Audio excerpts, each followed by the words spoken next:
Lecture में जाने से पहले हमारे इस चैनल को सब्सक्राइब करें, बेल आइकन पर क्लिक करें ताकि आने वाले हर वीडियो से आप अपडेट रहें।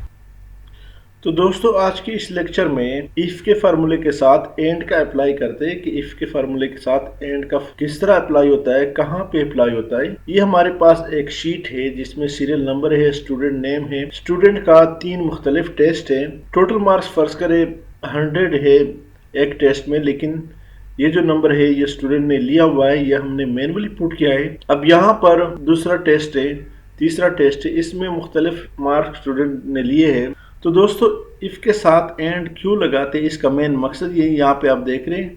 अगर आप इफ़ के साथ एंड लगाए में यहाँ, अगर आप सिर्फ इफ़ का फार्मूला लगाए तो उसमें आप तीनों टेस्टों का एक साथ एक फार्मूले में कंडीशन नहीं लगा सकते। इफ़ के साथ सिर्फ एक टेस्ट का रिजल्ट निकाल सकते हैं, जबकि एंड हम इसलिए लगाते हैं कि तकरीबन 1 से लेकर 30 कंडीशन को एक ही फार्मूले में आप दे सकते हैं, इसलिए इफ़ के साथ एंड का फार्मूला हम लगाते हैं। और दूसरा इफ़ में ये है कि अगर तीनों टेस्ट में एक टेस्ट भी 75 से कम हो, जो कि हमने यहाँ पे 75 कंडीशन रखा है, तो वो फेल कर देगा।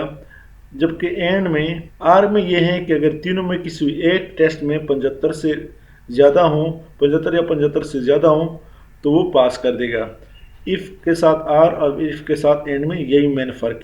अब हम एक क्राइटेरिया बनाते हैं कि अगर किसी स्टूडेंट का मार्क्स 75 के बराबर या ज़्यादा हो तो उसको हम पास करेंगे, अदरवाइज उसको फेल करेंगे। तो दोस्तों, इस फार्मूले में आज की इस लेक्चर में हम इफ़ के साथ एंड का फार्मूला अप्लाई करते हैं। तो फार्मूला क्या है, is equal to if into and फिर इंटू। अब यहाँ पर हम टेस्ट नंबर 1 को अप्लाई करते हैं, यानी C3 ग्रेटर इक्वल टू 75, यानी जिसका मार्क 75 से ऊपर या बराबर हो, कामा। दूसरा जो है, दूसरा टेस्ट है D3 ग्रेटर इक्वल टू 75, कामा।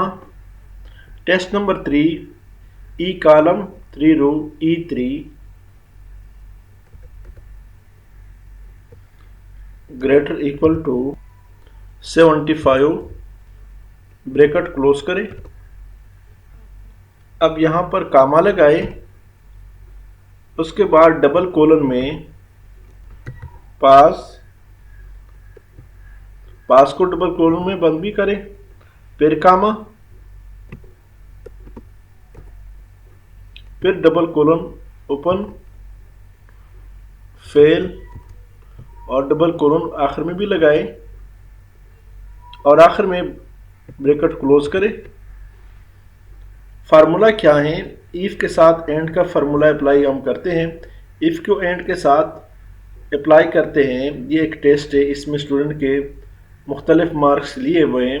हमने कंडीशन रखा है कि इफ़ इंटू एंड C3 जो कि टेस्ट नंबर 1 है, greater equal to 75, comma D3 greater equal to 75, comma E3 greater equal to 75, bracket close करें, कामा, डबल कोलन में बंद करके पास लिखे, फिर कामा, फिर डबल कोलन में फिर बंद करें, फेल लिखे, और आखिर में ब्रैकेट क्लोज करें और एंटर करें। तो दोस्तों, अब इन तीनों टेस्ट में जिस स्टूडेंट का मार्क 75 से कम हो उसको फेल मिलेगा, 75 के बराबर या ऊपर हो उसको पास मिलेगा। अब इसको हम ड्रे करते हैं।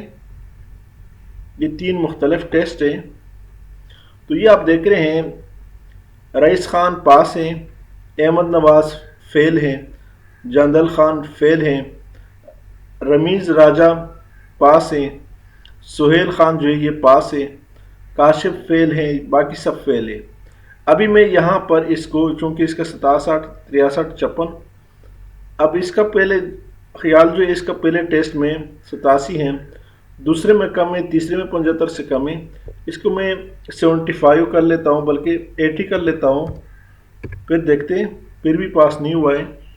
तीसरे टेस्ट में 75 कर ले, तो ये पास हो गया है। इसी तरह आप इसको भी, चूंकि इस तीसरे टेस्ट में इसके मार्क जो है वो 75 से कम है, इसको 75 कर ले, फिर भी फेल है क्योंकि इसके यहाँ टेस्ट नंबर 2 में मार्क्स जो है वो 72 है, इसको भी 75 कर ले या 78 कर ले तो ये भी पास हो गया है। तो दोस्तों ये जो इफ़ को एंड के साथ जो लगाते हैं फार्मूला है, यहाँ पे मैं दोबारा आपको रिपीट करता हूँ, is equal to if into logical, if into and comma, is equal to if into and, if के साथ हम एंड का अप्लाई करते हैं, is equal to if into and bracket, फिर ब्रैकेट शुरू करें, C3 जो कि टेस्ट नंबर 1 है greater equal to 75 comma D3 जो कि टेस्ट नंबर 2 है greater equal to 75 comma E3 greater equal to 75, bracket close करें कामा,